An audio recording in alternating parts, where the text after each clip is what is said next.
मेरा सीधा सवाल यह था कि 295 से 335 सीट मिलने का अनुमान एनडीए को है।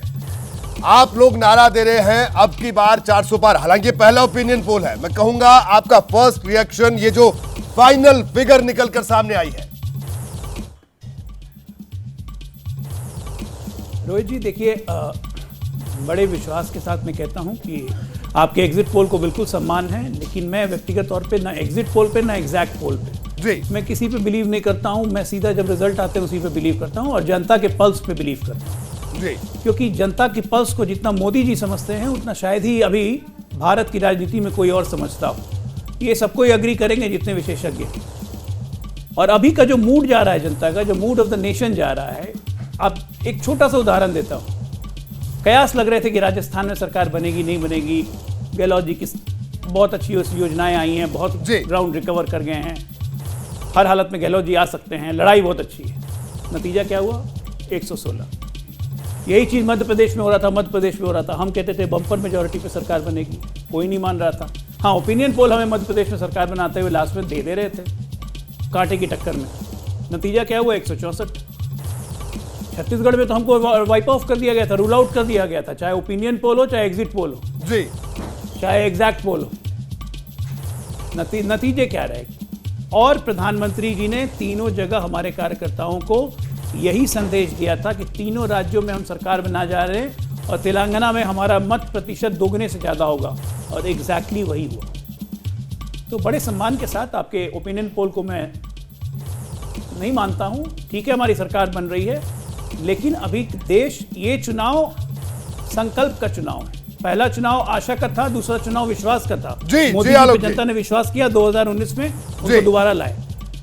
और ये तीसरा चुनाव होगा देश की जनता के संकल्प का, प्रधानमंत्री के संकल्प का, कि भारत को अब विकसित बनाना है। और इसमें 140 करोड़ भारतीयों का योगदान होगा, और निश्चित तौर पे मुझे पूरा यकीन है इससे बहुत अच्छा प्रदर्शन हम करेंगे। ठीक है, आपका कहना है ये आंकड़ा बढ़ेगा। रोहन गुप्ता, कांग्रेस के प्रवक्ता, हमारे साथ मौजूद है।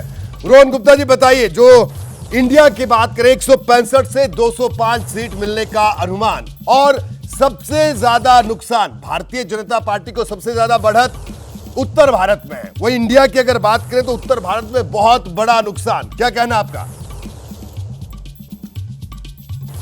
देखिए, मुझे लगता है कि जो चार बड़े राज्य जो मैं देखता हूं, बिहार की हम बात करें, महाराष्ट्र की हम बात करें, वेस्ट बंगाल की हम बात करें और कर्नाटक की बात करें, अगर हम जमीनी स्थिति की बात करें, ये चारों जगह पे भाजपा का बुरा हाल। आपका सर्वे जो भी आंकड़े बताए, मैं वैसे भी, क्योंकि सैंपल साइज है, अभी काफी समय है चुनाव में, इस सर्वे पे मैं बात नहीं करूंगा। अगर हम जो ये चार राज्यों की जमीनी स्थिति की बात करें, वहां पे 180 सीट है, वहां पे भाजपा का सुपड़ा साफ है, बिल्कुल साफ है। हम कर्नाटक की बात करें, महाराष्ट्र में हम 40 सीटों की बात करें, बिहार की हम 40 सीटों की बात करें, वेस्ट बंगाल की हम बात करें, अगर ये 180 सीटों में से भाजपा बिल्कुल ही बुरी तरह से अपना प्रदर्शन करे तो ये आंकड़ा कहीं पे आने की बात ही नहीं। दूसरी बात, आपने यूपी का आंकड़ा दिखाया, अगर ये सारा वोट जुड़ता है एसपी और कांग्रेस, मैं ये नहीं कहता हूं कि टोटल 1+1 2 होता है, बट इट इज ऑलवेज, जब यूनाइटेड एक फाइट होता है तब उसका फायदा ऑपोजिशन को मिलेगा ही। तो वहां पे ये आंकड़ा देखना कि 2 से 6 सीट एनडीए गठबंधन को मिलेगी। नहीं, यूपी में तो बिखराव भी होगा। बीएसपी अगर अकेले चुनाव लड़ती है तो एंटी बीजेपी जो वोट है वो तो डिवाइड होगा। रोहन गुप्ता जी, क्या आप इस बात को मानते हैं? आप जब इंडिया गठबंधन कहा, अगर हम आज मानते हैं, जब इंडिया गठबंधन की बात करते हैं तो एसपी कांग्रेस, ये आपने कांग्रेस प्लस एसपी लिख के दिखाया हुआ है, तो मैं तो गठबंधन की बात करूंगा। तो अगर मैं ये सिर्फ ये चीजों को साथ में रखता हूं, अगर ये 180 प्लस यूपी की 260 सीट में से मेरा जो आकलन है, कम से कम 100 सीटों का उलटफेर होने वाला है। अगर वो हम गिनते हैं तो ही आपके आंकड़े घूम जाएंगे। तो मुझे लगता है कि जमीनी स्तरों के जो आंकड़े हैं और जो आपके आंकड़े हैं उसमें काफी अंतर है। तो ये चार राज्यों में ही जो उलटफेर होगा, उससे भाजपा का जो सत्ता का पासा है वो पलट जाएगा। ठीक है, उम्मीद आपको है, बिल्कुल होनी भी चाहिए। और एक और बड़ी खबर मैं बता दूं, इससे पहले मैं राजकुमार भाटी साहब के पास जाऊं। ओपिनियन पोल के आंकड़ों के बाद उत्तर प्रदेश की अगर हम बात करें तो यूपी की राजनीति में हलचल देखने को मिल रही है। बीजेपी बम्पर सीटों के साथ जीत हासिल कर सकती है।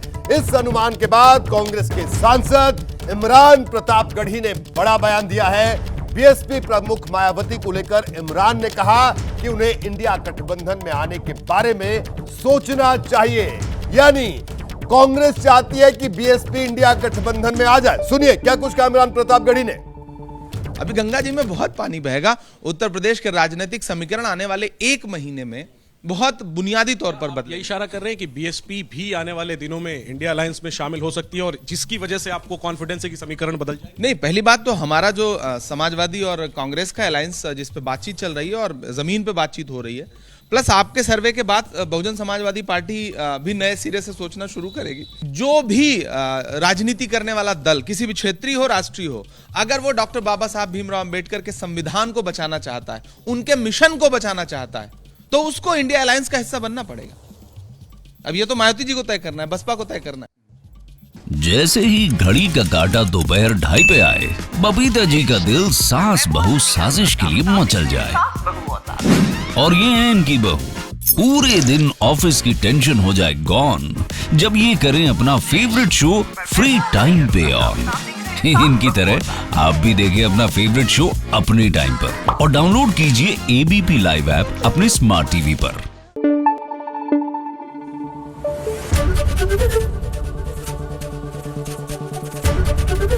एबीपी न्यूज आपको रखे आगे।